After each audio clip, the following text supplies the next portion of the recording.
Bismillahirrahmanirrahim. Qabla an nabda, mungkin tataqaddamun ya syabab. Posisinya jangan posisi sholat ya, posisi kajian.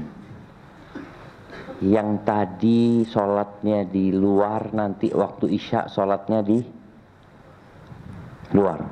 Tetap kayak gitu. Yang tadi sholatnya di atas, tetap nanti sholat di atas. Fadlu, taqaddam ya syabab. Nah, silahkan yang di luar untuk masuk. Wasi'u syabab. Yang sebelah sini juga. La tajlis fil bab. Taqaddamu. Taqaddam syabab. Nah. Ya, silahkan yang di luar untuk masuk ke dalam posisi kajian syabab. Tawassau. Ya ayyuhalladzina amanu idza qila lakum tafassahu fil majalis fafsahu yafsahillahu lakum. Alhamdulillah. الذي أرسل رسوله بالهدى ودين الحق ليظهره على الدين كله ولو كره المشركون. Segala puji bagi Allah Jalla Jalaluh yang telah mengutus Rasulnya dengan petunjuk dan agama yang benar, agar Allah memenangkan agama ini meskipun orang-orang musyrik membenci hal itu. Ada usaha dari berbagai macam media untuk menafikan adanya pertarungan di antara umat manusia dalam agama mereka. Tapi apa yang mereka usahakan untuk menafikannya, mereka tampakkan sendiri. Di Perancis, untuk melihat ya bagaimana negara-negara Eropa, salah satunya Perancis, yang menjunjung tinggi hak asasi manusia, kebebasan berekspresi. Mereka melarang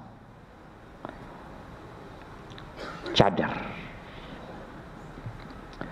Setelah larangan cadar, berlanjut larangan memakai jilbab bagi yang sekolah di sekolah mereka. Mana kebebasan itu? Sekarang muncul larangan baru lagi dari pemerintahan Perancis. Larangan memakai pakaian panjang, abaya.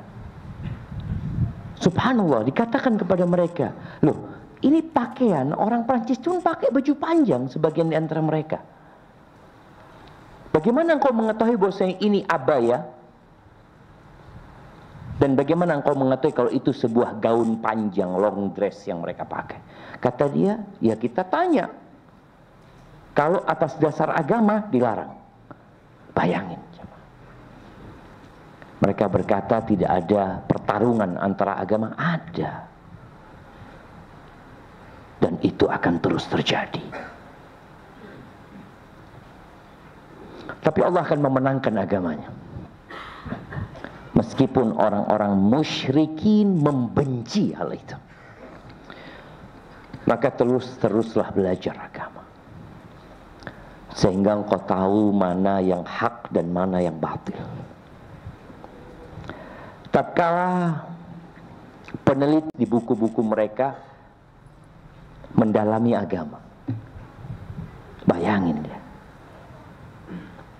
mereka benar-benar menframing bahwa orang yang belajar agama nanti akan jadi teroris. Usaha agar umat Islam jauh dari agamanya. Padahal seorang muslim yang belajar agama dengan sungguh-sungguh, dia akan menjadi rahmat. Kenapa? Karena dia mengikuti yang diutus sebagai rahmatan lil alamin. Dia akan menjadi seorang yang pengasih, bukan hanya kepada manusia, tapi kepada binatang pun dia akan berkasih sayang. Dia akan tahu bagaimana menyikapi non-muslim. Karena Rasulullah SAW hidup di kota Madinah berdampingan bersama orang-orang musyrikin dan Yahudi. Baca Quran. Mereka yang belajar agama sepotong-sepotong, yang nggak lengkap, boleh jadi dia akan tersesat dan menyimpang. Kita tahu sejarah umat Islam yang paling terdampak dengan adanya kelompok-kelompok yang menyimpang ini, umat Islam sendiri. Siapa yang membunuh Ali bin Abi Thalib? Siapa? Umat Islam, kaum Khawarij, yang Nabi SAW mensifati mereka, yaqtuluna ahlal Islam wa yada'una ahlal awthan. Mereka membantai umat Islam dan mereka membiarkan penyembah-penyembah berhala. Jadi umat Islam memerangi namanya Khawarij, pemikiran-pemikiran yang menyimpang. Dengan cara apa? Mengajarkan agama. Di sebuah daerah ada seorang prajurit yang laporan kepada atasannya bahwa tempat ini tempat orang-orang radikal atau orang-orang teroris. Ditanya, apa yang menjadi tolak ukurmu? Mereka itu radikal. Mereka sering datang kajian. Bayangin. Makanya orang tua itu takut kalau melihat anaknya ngaji, ya, ngaji terus jenggotan. Astagfirullah, nak, ikut aliran apa engkau, nak? Kenapa? Karena medianya memang seperti itu. Maka kita harus menunjukkan sosok muslim yang layyin, qarib, sahal, berlemah lembut, dekat dengan masyarakat, dekat sama orang lain. Karena biasanya ciri-ciri teroris itu apa? Tertutup. Antum yang kuliah di STDI, yang ngekos itu, kalau antum tertutup bahaya.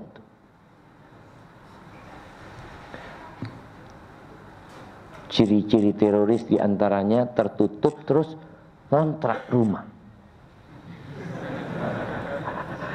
Bayangin, antum tertutup kontrak rumah, cingkrang, jenggotan, selesai sudah. Iya, nggak seperti itu. Tapi antum harus tunjukkan sosok seorang muslim yang dekat dengan masyarakat, menghormati, saling tolong menolong dengan mereka. Dan sekali lagi, jangan sampai Islam ini dicela gara-gara antum. Allahumma salli wa sallim ala abdika wa rasulika khairi man wati'at qadamuhu thara.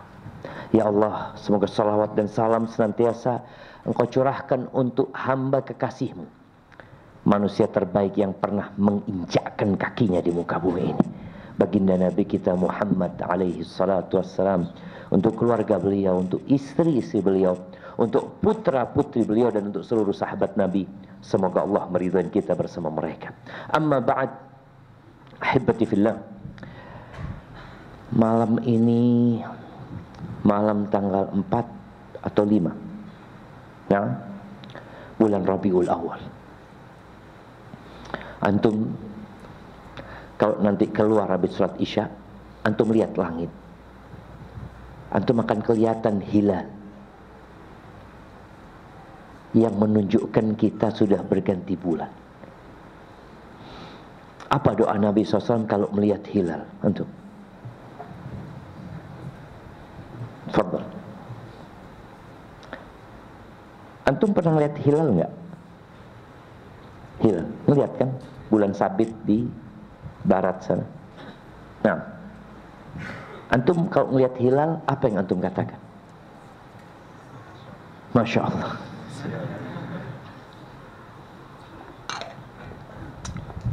Antum, ya syabab, Ali Imran, Allahumma ahillahu alaina bil amni wal iman wassalamati wal Islam Rabbi wa Rabbukallah. Kita nggak tahu apa yang akan terjadi di bulan ini. Saudara-saudara kita di Maroko, di Libya, di Mesir, Allah kirimkan kepada mereka bencana yang mereka tidak menginginkan bencana itu terjadi. Tapi apa hendak dikata, bumi ini bukan milik mereka. Mereka bukan pemilik bumi, dan kita pun bukan pemilik bumi. Allah mengatakan, qul limanil ardu wa man fihinna in kuntum ta'lamun. Katakan, milik siapa bumi ini? Siapa pemilik bumi ini? Engkau sebarkan di media massa, di media sosial, tanyakan siapa pemilik bumi ini. Apakah Amerika memiliki bumi ini? Rusia, Cina dengan kekuatan mereka? Lah. 1445 tahun yang lalu ayat ini turun untuk menanamkan pemahaman yang benar bahwa manusia bukan pemilik. Ya, engkau mungkin punya tanah seluas 1000 hektar, 200.000 hektar. Engkau mungkin punya pulau, tapi engkau bukan pemiliknya. Engkau akan meninggalkan hal itu. Maka tatkala kita melihat hilal, kita masuk ke bulan baru ini, kita nggak tahu jemaah. Kita berdoa memohon kepada Allah, ya Allah, jadikan bulan ini bulan yang penuh dengan keamanan.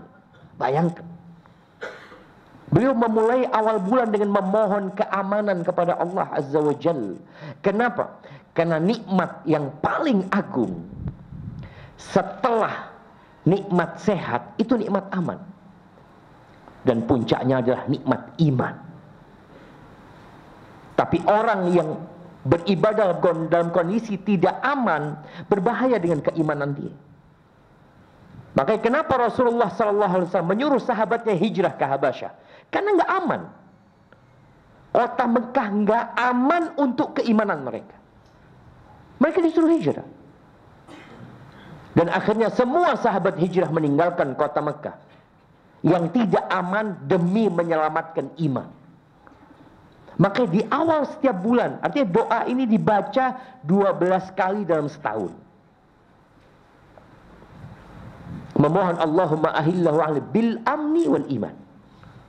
Jadikan bulan ini bulan yang penuh dengan keamanan dan nilai-nilai keimanan. Karena antum beribadah nyaman. Allah jamaah. Kalau Allah cabut nikmat iman, kita tahu kemana tempat kita. Kalau Allah cabut nikmat aman, kita akan menderita. Makan nggak enak, berkeluarga pun nggak nyaman.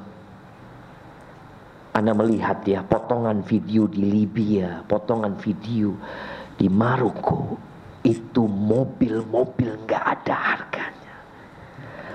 Bangunan-bangunan yang harganya miliaran, mungkin triliunan, nggak ada nilai. Mereka hanya berpikir bagaimana menyelamatkan diri mereka. Sebelumnya kita lihat kejadian di Hawaii, bagaimana kebakaran yang terjadi di sana. Maka minta sama Allah. Antum ingat 12 kali Anda baca doa ini dalam sahur. Tatkala melihat hilal masuk bulan baru, jadikan bulan yang penuh dengan keamanan dan keimanan, penuh dengan keselamatan dan keislaman. Rabbi wa Rabbukallah. Lalu dia mengikrarkan tauhidnya, mengatakan Tuhanku dan Tuhanmu adalah Allah Azza wa Jalla. Maka jangan lupa, antum hafalkan itu doa, antum suruh keluargamu berdoa juga, pemohon kepada Allah Azza wa Jalla, dan Allah tidak pernah ingkar janji, ud'uni astajib lakum. Kalau semuanya berdoa, insya Allah Allah kabulkan.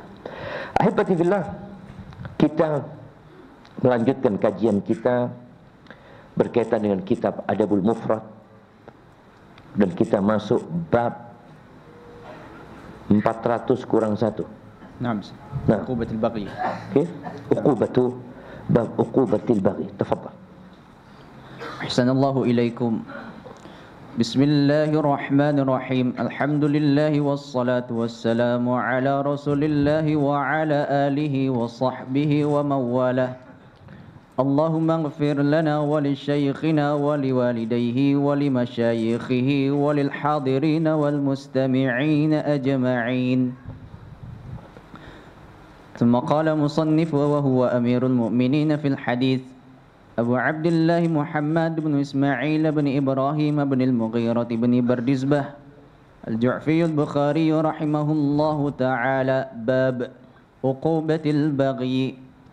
حدثنا عبد الله بن أبي الأسود قال حدثنا محمد بن عبيد الطنافسي قال حدثنا محمد بن عبد العزيز عن أبي بكر بن عبيد الله بن أنس عن أبيه عن جده عن النبي صلى الله عليه وسلم قال من عال جاريتين حتى تدركا دخلت أنا وهو في الجنة كهاتين. وأشار محمد بالسبابة والوسطى وبالإسناد السابق عن النبي صلى الله عليه وسلم. وبابان يعجلان في الدنيا البغي وقطيعة الرحم. بارك الله فيك. Uqubatu al-baghi, hukuman buat al-baghi. Apa al-baghyu? Disebutkan al-baghyu dalam bahasa ini ada beberapa kata dalam bahasa Arab yang antum khususnya para penuntut ilmu yang belajar bahasa Arab akan mendapati kata-kata ini di banyak buku mungkin yang antum baca. Wa fil Qur'anil Azim. Yang pertama al-baghyu, at-tughyan, al-zulm, al-utu, al-udwan. 5 kata ini memiliki kemiripan. Adapun al-baghyu dalam bahasa artinya adalah al-fasadu wasyiddah. Al-fasad wasyiddah, kerusakan dan kekerasan. Itu al-baghi. Kemudian al-baghyu dimaksudkan juga secara istilah untuk kelakuan yang melampaui batas tanpa kebenaran atau bermaksud membuat kerusakan. Maka ya seorang pelacur disebut apa? Baghi. Pelacur itu baghi. Baik, kemudian at-tughyan. Innal insana la yatgha. Idhhab ila fir'auna innahu tagha. At-tughyan ini secara bahasa berarti mujawazatul haddi fi kulli syai'. Melampaui batas dalam segala sesuatu disebut at-tughyan. Disebutkan taghal ma, air itu melampaui batas kalau melewatin batas yang sudah ada. Kemudian taghal insan innal insana la yatgha. Sesungguhnya manusia benar-benar melampaui batasannya biasanya dalam kesombongan, kemaksiatan, kekufuran. Adapun az-zulm,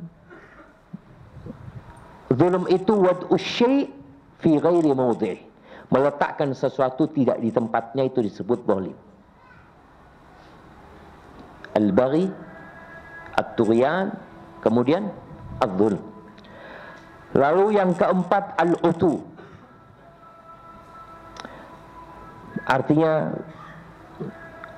sombong, bertindak semena-mena. Kemaksiatan disebut utu. Kemudian al-udwan, wa ta'awanu 'alal birri wat taqwa wa la ta'awanu 'alal ismi wal udwan. Kalian jangan tolong menolong dalam dosa dan al-udwan. Disebutkan al-udwan adalah tajawuzu ma yanbaghi an yuqtasar alaih. Tajawuzu ma yanbaghi an yuqtasar alaih. Melampaui sesuatu yang seharusnya berhenti di sana. Itu udwan. Seharusnya berhenti di situ, antum melewatin batas itu, maka disebut udwan. Dan disebutkan wahwa zulmus surah. Al-udwan itu kezaliman yang nyata, yang jelas-jelas zalim. Bicara baghi di bab sebelumnya, itu Allah Azza wa Jal atau Imam Bukhari menyebutkan tentang babul baghi, di mana ada firman Allah yang mungkin kita sering mendengar khatib Jumat mengutip firman Allah ini. Innallaha ya'muru bil adli wal ihsan wa ita'i dzil qurba wa yanha 'anil fahsya'i wal munkari wal baghi ya'idzukum la'allakum tadhakkarun. Baik, ini berkaitan dengan al-baghi. Baik, kita akan lihat hadis yang disebutkan di sini tentang hukuman buat orang yang melakukan perbuatan merusak, melampaui batasnya, berbuat sebuah kezaliman ya. Disebutkan bahwasanya al-baghi itu mencakup segala bentuk kezaliman dan melampaui batas plus sombong juga. Seperti Qarun ya, ketika Allah menyebutkan inna Qaruna kana min qaumi Musa fabagha alaihim. Kelewatan, keterlaluan Qarun ini. Apa hukuman yang akan diberikan buat orang yang melakukan kezaliman? Kita melihat banyak sekali perbuatan-perbuatan semena-mena terjadi di muka bumi. Kadangkala terjadi dari atasan kepada anak buah, kadangkala terjadi dari tetangga kepada tetangganya, kadangkala terjadi dari seorang atasan kepada anak buahnya, dari seorang pemimpin kepada rakyatnya, dan kita membaca sejarah. Dan mungkin sebagian kita sekarang sedang dalam posisi dizolimi. Bagi itu boleh jadi kezaliman dalam fisik dengan dipukul dan disiksa. Boleh jadi dalam harta, dirampas haknya, tanahnya diambil dengan paksa dan kekuasaan. Ada yang hartanya dikuasain oleh salah satu dari anggota keluarga, padahal itu harta warisan milik bersama umpamanya. Ada banyak kezaliman. Hukumannya sangat menakutkan. Al-Imam Bukhari mengatakan haddatsana Abdullah ibn Abil Aswad, dia berkata telah mengajarkan kepada kami Muhammad ibn Ubaidillah ibn Ubaid at-Tanafizi, dia berkata telah mengajarkan kepada kami Muhammad ibn Abdul Aziz dari Abu Bakar ibn Ubaidillah ibn Anas, dari ayahnya, dari kakeknya, dari Nabi alaihi salatu wassalam. Apa kata beliau? Ini ada dua pembahasan dalam hadis ini. Yang pertama tentang sebuah fadilah. Man ala jariyataini hatta tudrika. Barang siapa yang mengasuh, yang merawat, yang membesarkan dua bocah wanita sampai baligh, sampai dewasa, sampai cukup umurnya, diajari, dididik, dan mungkin juga sampai menikahkannya. Dakhaltu ana wa huwa fil jannati kahatain. Aku dan dia masuk surga seperti ini. Nabi menunjukkan kepada jari telunjuk dan jari tengah dan jari telunjuk. Jari tengah dan jari telunjuk. Beliau menunjukkan tentang fadilah ini. Dan banyak orang-orang yang menzalimi anak perempuan, apalagi di masa jahiliyah. Dan mungkin di masa sekarang ada sebagian orang yang memanfaatkan bocah-bocah cilik yang membutuhkan bantuan, yang membutuhkan asuhan, itu dijual. Dibawa ke Jakarta, dibawa ke Batam, atau dibawa kemana, dijanjii akan dikasih pekerjaan. Ini orang susah. Dan bocah-bocah kecil. Nabi SAW menawarkan surga kepada mereka yang merawat, Ini orang melakukan kezaliman. Maka apa kata Nabi SAW? Ini dengan sanad yang sangat. Wababani yu'ajjalani fid dunya. Ada dua pintu dosa yang Allah segerakan hukuman bagi pelakunya di dunia. Allah segerakan di dunia. Sebelum kelak di akhirat akan diazab. Ada sebuah hadis, mungkin sebagian kita beranggapan bahwa hukuman di dunia itu seharusnya meringankan hukuman di akhirat kan. Orang kalau dikasih kena sakit di dunia, kehilangan motornya, kehilangan orang-orang yang dia cintai, mungkin ya bencana menimpa dia, motornya hilang, rumahnya ambruk bangkrut, dirinya, itu bisa menjadi peringan buat azab di akhirat.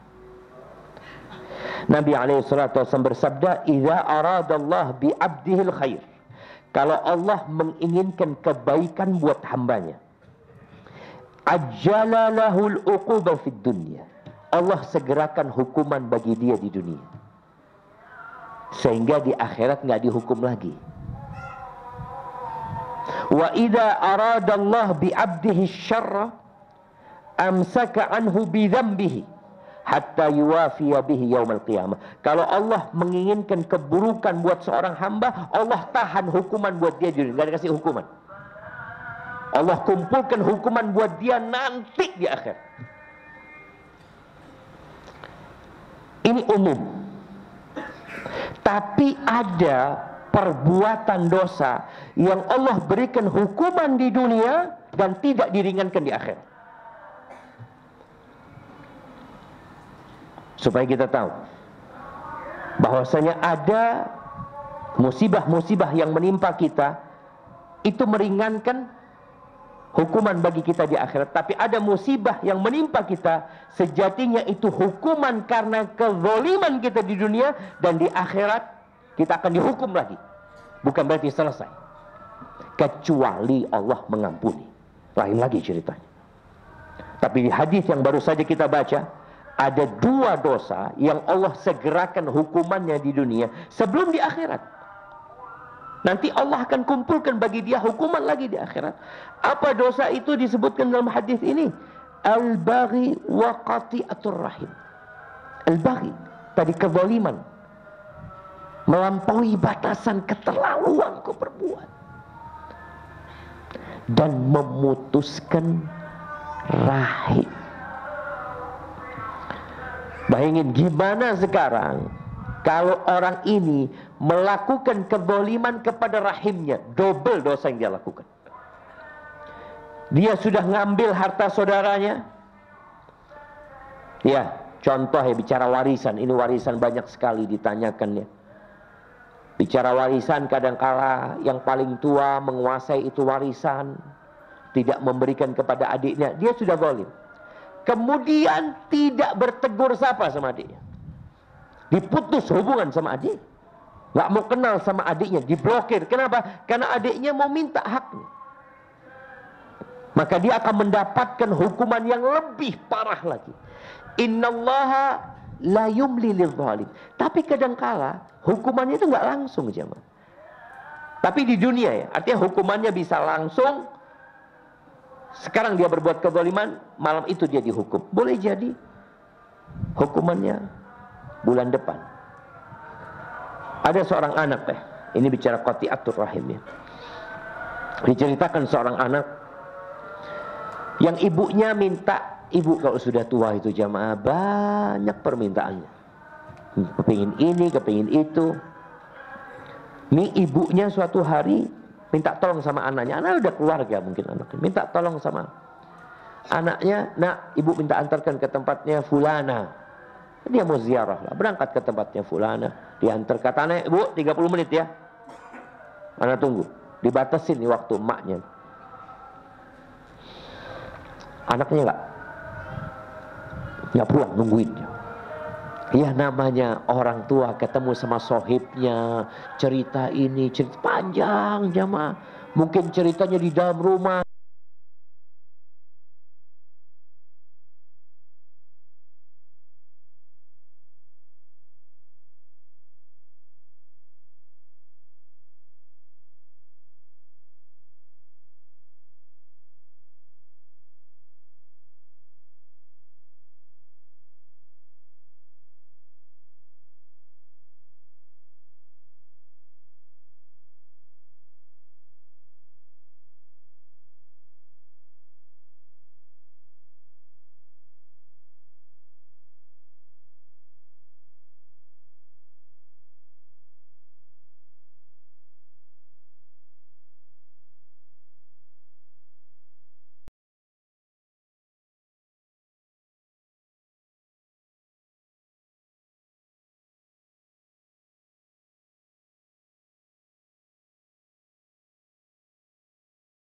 Mereka ini minta makan ya,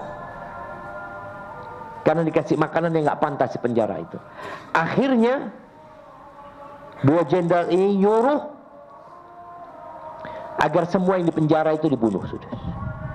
Daripada capek kita ngasih makan mereka.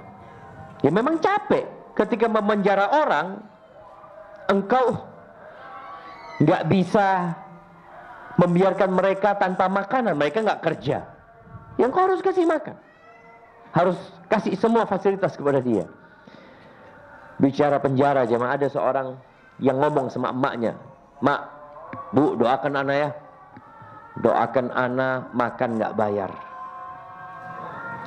Kemudian tidur di rumah nggak ngontrak, lalu dijaga 24 jam. Didoakan sama ibunya, masuk penjara ternyata.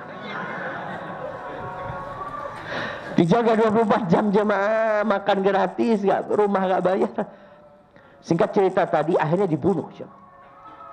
Itu semua yang di penjara dibunuh, kemudian dikubur di penjara tersebut. Itu dua jenderal ini nggak bisa tidur jemaah. Kebayang dia membunuh orang-orang yang nggak punya salah. Akhirnya karena dia ketakutan jemaah, itu tanah tempat kuburan massal itu diambil, digunakan untuk pemadatan jalan tol. Karena ketakutan dia terus kebayang dia. Apa gunanya harta? Apa gunanya istri yang cantik, rumah yang mewah, tatkala Allah kasihkan kecemasan kepada dia. Dan itu yang terjadi. Jadi boleh jadi orang yang zalim ini, antum melihat Ustaz, dia nggak kena musibah apa-apa, Ustaz.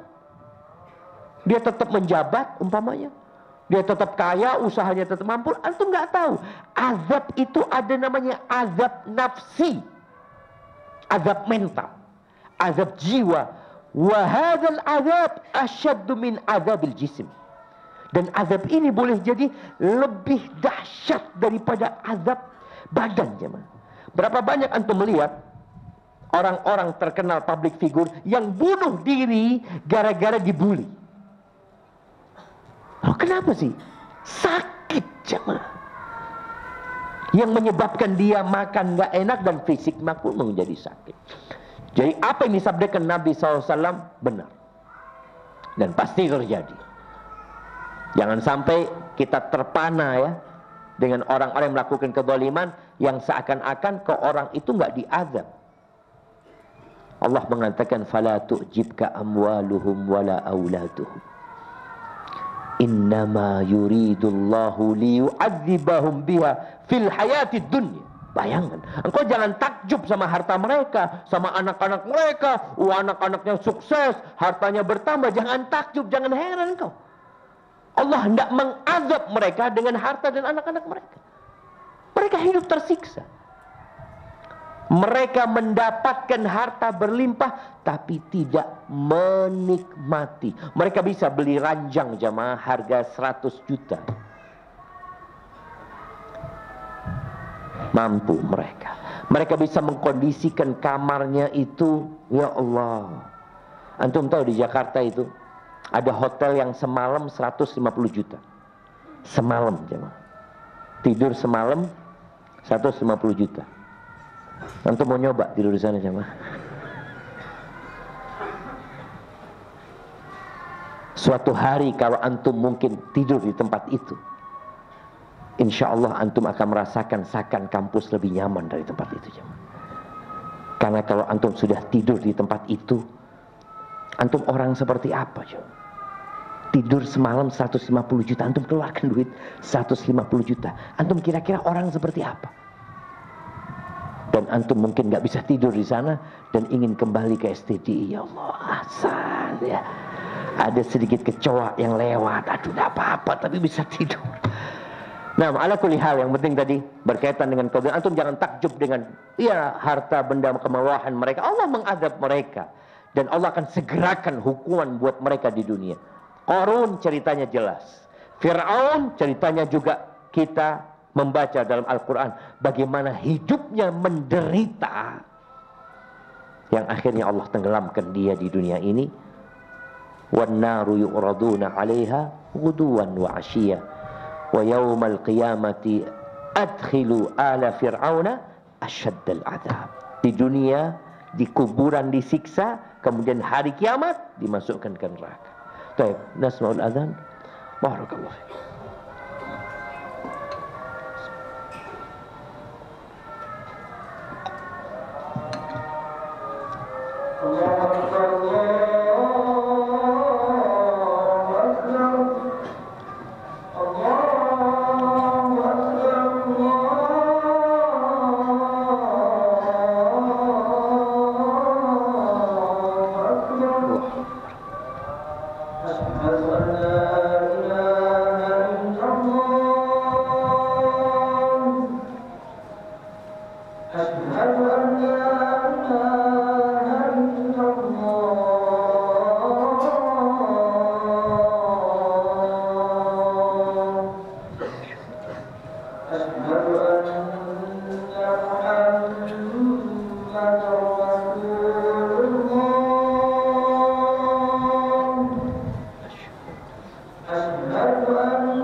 Allahumma salli wa sallim ala Muhammad.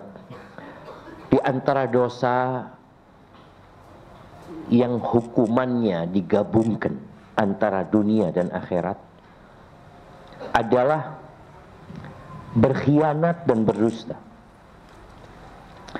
Di dalam hadis yang diriwayatkan At-Tabrani, Nabi alaihi salatu wasallam mengatakan, "Ma min dambin ajdaru an yu'ajjilallahu ta'ala li sahibihi al-uqubata fid dunya ma'a ma yaddakhiru lahu fil akhirah min qati'atir rahim wal khiyanah wal kadhib."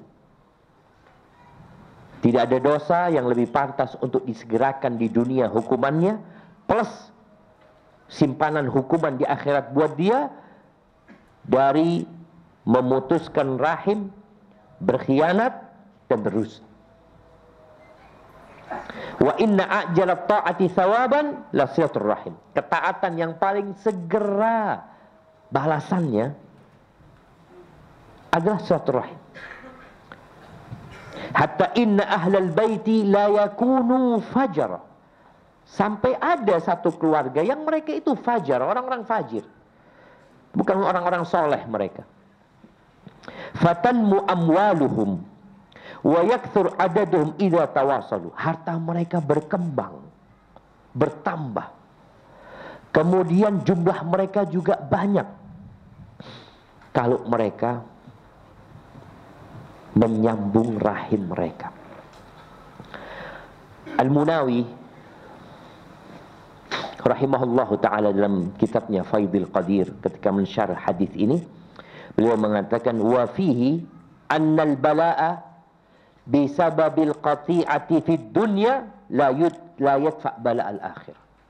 Beliau menyebutkan bahwasanya bala yang diberikan di dunia gara-gara dia memutuskan rahim itu tidak menolak bala akhirat. Enggak. Berarti tetap dia akan dapat hukuman di akhirat nanti. Barakallahu fiik. Itu mungkin dapat kita kaji pada malam ini. Kita masuk ke sesi tanya jawab. Ini ada pertanyaan. Mengapa tatkala berusaha mempertahankan iman agar tetap stabil di atas koridor yang Allah inginkan, ada saja titik di mana kita capek dan terbesit pikiran putus asa, serta terlintas dalam benak bagaimana nasib akhir kehidupanku. Hati menjerit ingin istiqamah dan berbenah, namun raga tidak kuat. Mohon nasihat antum Ustaz. Jazakumullah khair. Yang menimpa antum yang bertanya sepertinya menimpa kita semua. Nabi alaihi salatu wasallam mengatakan likulli amalin syirrah wa fatrah. Semua amalan itu ada baranya dan ada redupnya. Fatrah itu futur. Syirrah itu semangat dia, seperti api yang membara jemaah ya. Tapi kan lama-kelamaan api itu redup ya, redup. Kalau antum ingin api itu terus membara, apa yang antum lakukan? Antum akan cari kayu lagi. Ditambahin kayu. Nanti kayunya habis, antum cari kayu. Bagaimana dia terus membara.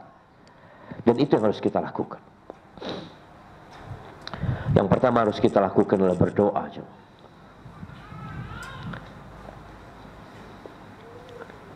Nabi SAW mengatakan kepada Shaddad bin Aus, ya Shaddad, idza ra'aita an-nas yaknizuna adh-dhahaba. Jamaah, ini bisa dimatikan. Mungkin tughliqu.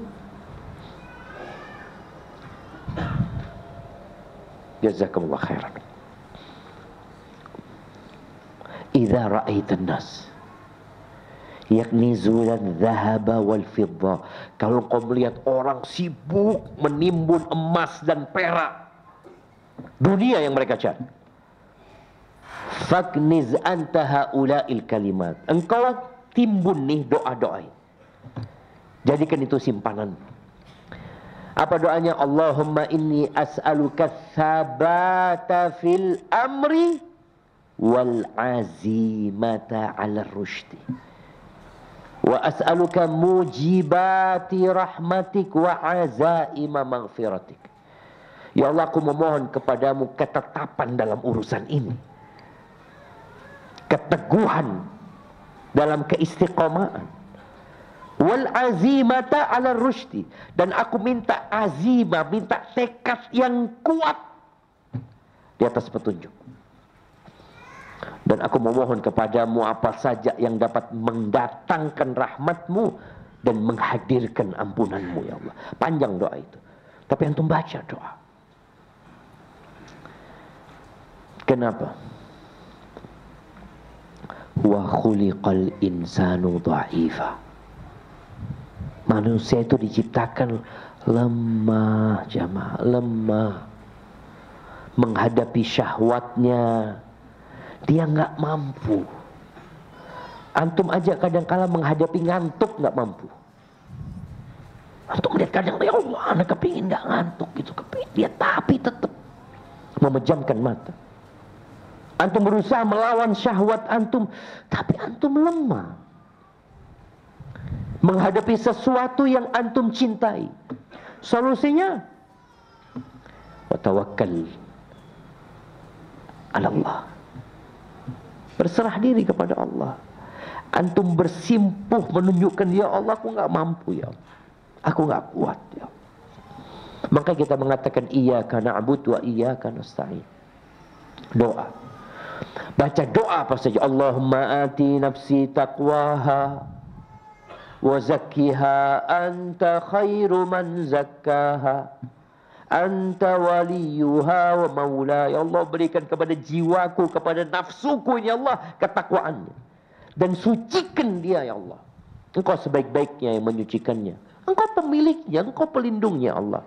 Allahumma inni a'udzubika min ilmin la yanfa' wa min qalbin la yakhsha wa min nafsin la tashba'. Tuh, dari nafsu yang enggak ada kenyang.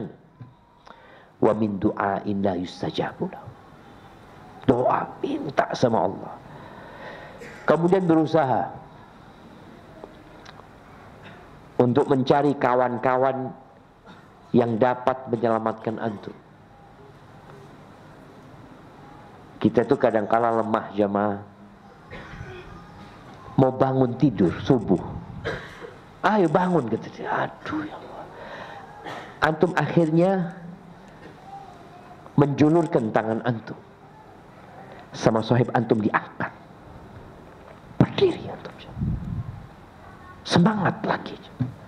Maka kita butuh kadang-kala, butuh kawan-kawan yang membuat antum berlari. Kadang-kala seorang ya, kalau olahraga, anak kadang-kala nge-gym di atas sendirian, itu males ya. Tapi kalau ada sahibnya, semangat kita. Ada sahibnya. Kadang-kala antum termasuk orang yang nggak bisa sendirian, antum cari kawan yang ngajak antum ke soft pertama. Dan sebagian mahasiswa itu setelah semester akhir nggak pernah lagi di soft pertama. Dia nganter, Ustaz, buat yang idat. Jangan jemaah.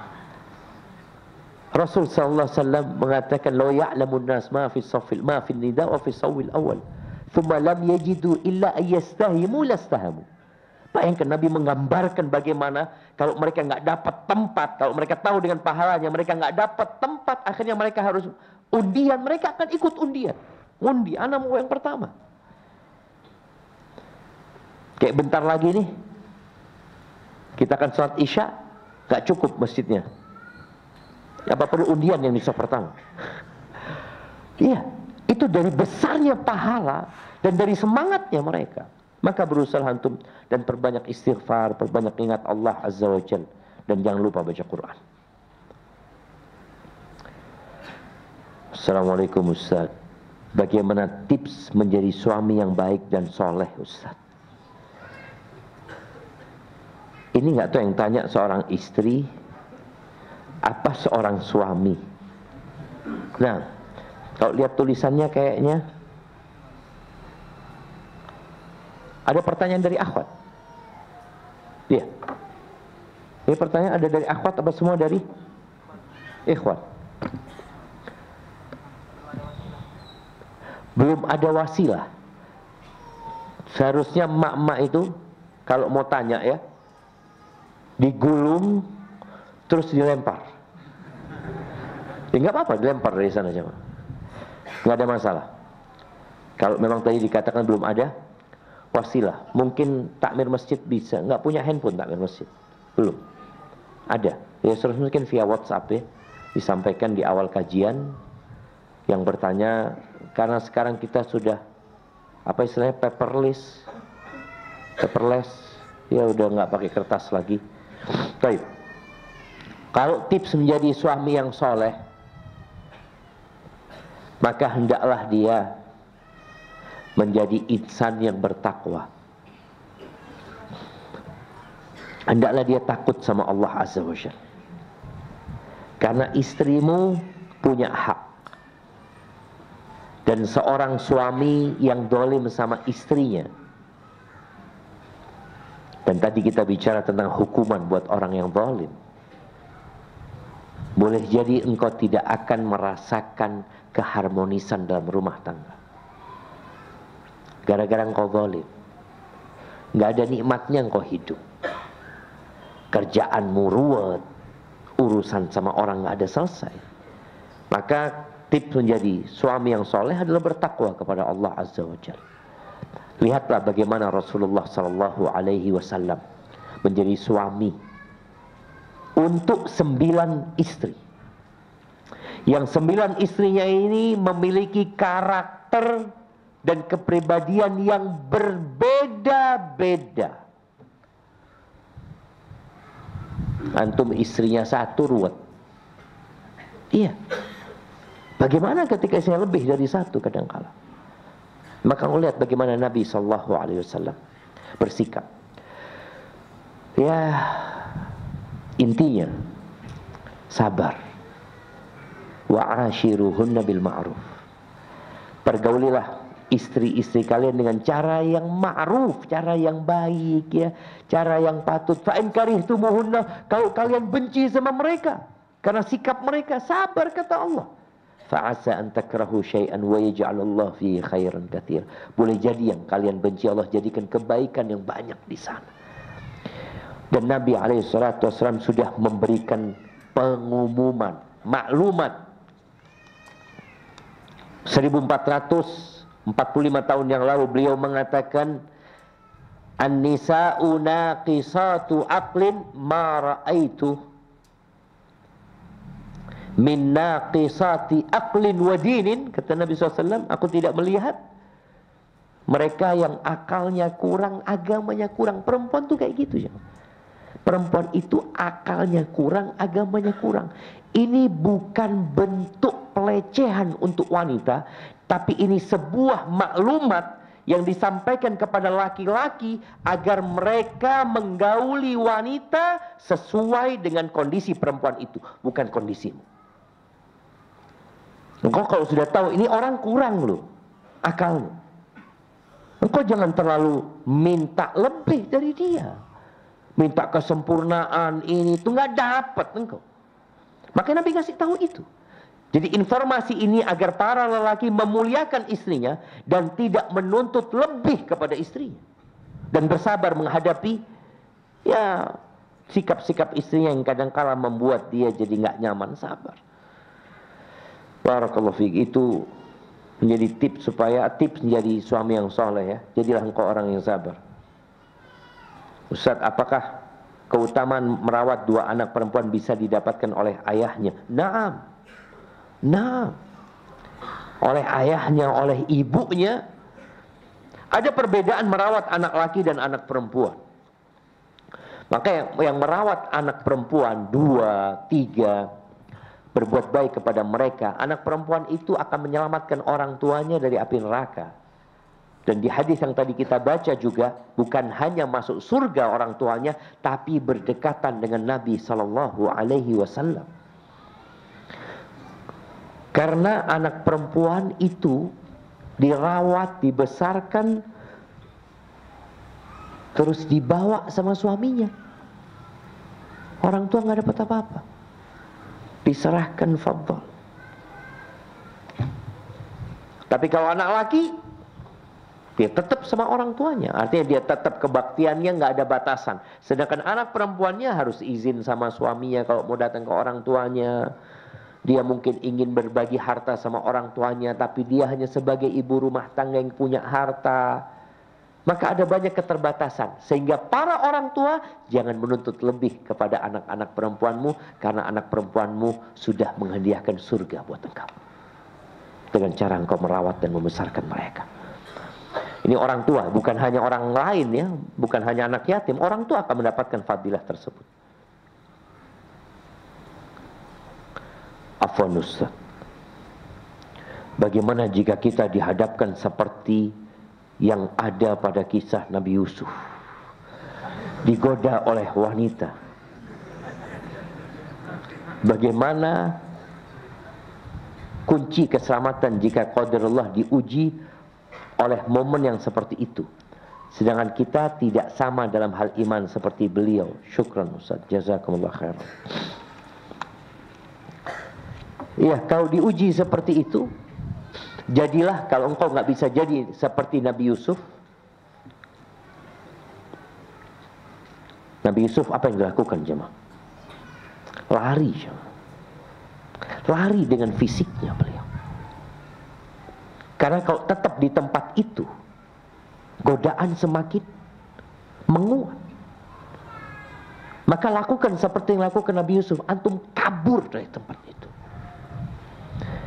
Sebagian kita berada di tempat untuk digoda. Tes keimanan. Jangan. Antum jangan suka berangkat ke pasar, ke mall, jalan-jalan. Antum kalau bisa beli online aja. Antum kalau datang ke tempat itu, pasar itu tempatnya setan. Tempat yang paling dibenci sama Allah Azza wa Jalla. Sebagian kita tes keimanan, ikut Car Free Day, ya alun-alun. Ada mahasiswa yang ikut Car Free Day, olahraga Ustaz. Olahraga apa antum di sana? Olahraga mata di situ. Makanya dulu ada istilah jamaah, orang, Anda masih ingat kita dulu kalau berangkat ke mall itu ngapain? Cuci mata. Karena matanya buram. Akhirnya dia berangkat, memang nggak mau belanja, nggak ada belanja. Jalan-jalan cuci mata. Maka antum lihat, ketika antum digoda sama perempuan itu, apakah antum yang memang berangkat ke tempat itu? Kita itu nggak boleh mendekatkan diri dengan fitnah. Lari, kabur. Datang ke rumah Allah, selamatkan dirimu. Kalau antum melihat di tempat kos-kosan umpamanya jamaah, Anda terus terang waktu Anda tinggal di Jakarta, waktu di Lipia ya, kita tinggal di rumah kontrakan. Setiap mau berangkat ke Lipia jalan kaki gitu, jalan kaki ya, ngelewatin gang-gang itu jamaah. Ya, Anda diajari untuk menyebarkan salam ya, Anda assalamualaikum, assalamualaikum pokoknya kepada mereka. Anda kadang kala ada perempuan-perempuan ya, yang pakaiannya ya mungkin kainnya kurang ketika bikin, dia seperti itu jemaah. Itu duduk di gang-gang tuh jemaah, ana ya Allah, ya ana mau salam nggak ingin. Akhirnya suatu hari Anda nggak salam sama mereka. Apa kata mereka? Kok nggak salam? Oh, penyakit ini jemaah. Iya, ada yang memang tadi akhirnya Anda nggak lewat gang situ lagi, sudah cari jalan lain sudah jemaah. Itu nih, kita menghindar dari fitnah tersebut jemaah. Karena iman itu Allah lemah ya. Tadi antum, Ana, iya Ustaz, Ana kalau nggak kuat iman Ana ke masjid Ustaz. Tapi antum nggak ngadep kiblat, duduk di mana, di tangga masjid sana. Ini antum ke masjid, tapi tetap dekat dengan fitnah. Antum hindarin tempat-tempat itu jemaah. Dan sekali lagi banyak berdoa. Nah, Bismillah. Apa sikap kita seorang anak apabila pembagian waris tidak adil? Antum seorang anak, siapa yang bagi waris? Kalau yang bagi waris ibu. Jadi kadangkala memang ketika bapak meninggal, istri ibu antum itu merasa warisan belum boleh dibagi karena ibu masih hidup. Loh, sampaikan, enggak, kita enggak bagi warisannya ibu, kita bagi warisannya bapak. Enggak boleh untuk bagi warisan ibu masih hidup. Ini bagi warisannya bapak. Ibu sebagai istri dapat 1/8. Kita anak-anak, anggap anak laki perempuan, ya 2:1 laki sama perempuan seperti itu. Jadi yang dibagi itu warisannya bapak.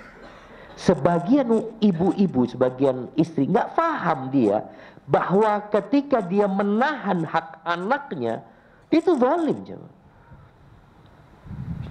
Ini anaknya punya hak loh. Harta dari bapaknya bukan dari engkau. Dia punya hak. Yusikumullah fi auladikum. Itu wasiat dari siapa?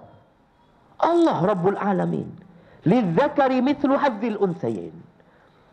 Itu Allah yang bagi. Jadi ketika antum yang tidak mendapatkan hak antum, apa yang harus antum lakukan? Antum jaga silaturahim. Antum ikhlaskan. Dengan antum menjaga silaturahim, Allah akan kasih ganti yang lebih baik buat antum. Jangan sampai antum menuntut yang menyebabkan silaturahim putus. Apa gunanya? Sedangkan orang yang menyambung rahim dijanjikan diluaskan rizkinya. Antum cari itu aja. Ini nasihat ana. Walaupun antum boleh menuntut, boleh kalau bicara hak seorang muslim dia boleh menuntut, tapi dia mengikhlaskan, menjaga persaudaraan, itu akan lebih utama insyaallah. Barakallahu fikum. Baik, ini pertanyaan yang sama dengan yang tadi. Itu jamaah yang bisa kita kaji kesempatan kali ini. Kurang lebihnya mohon maaf. Aqulu qouli hadza wa astaghfirullah li wa lakum wa lisairil mu'minin wal mu'minat fastaghfiruh innahu huwal ghafurur